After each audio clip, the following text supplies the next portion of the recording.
Cold nights in the summer to warm mornings in the winter. I am here with you. La colección de vestidos de novia para 2024-2025 de la diseñadora valenciana ISABEL SANCHIS es una celebración de la naturaleza y la escultura, fusionando el romanticismo tradicional con una visión vanguardista.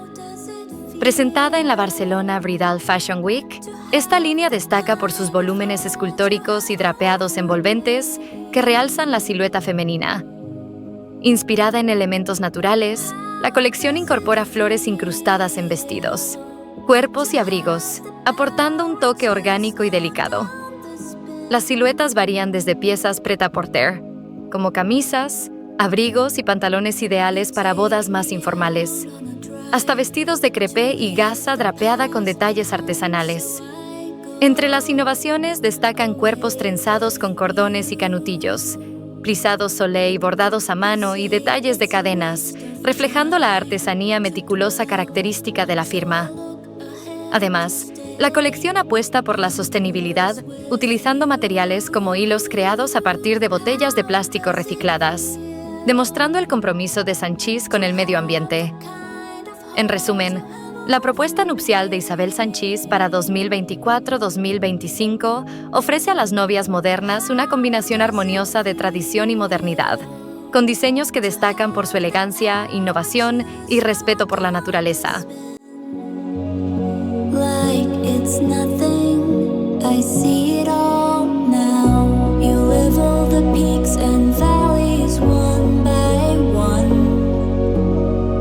Make it look so easy, like you've done it all this time. I look around for shelter in a perfect storm, and there you are, standing tall with a smile in your eyes. You level the peaks and valleys one by one.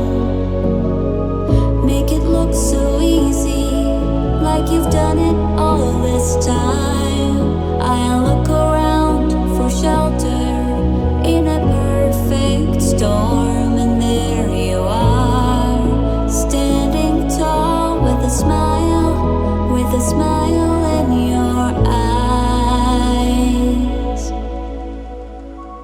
Cold nights in the summer to warm mornings in the winter. I am here with you. The hard truths in the light, the joy we taste in the dark.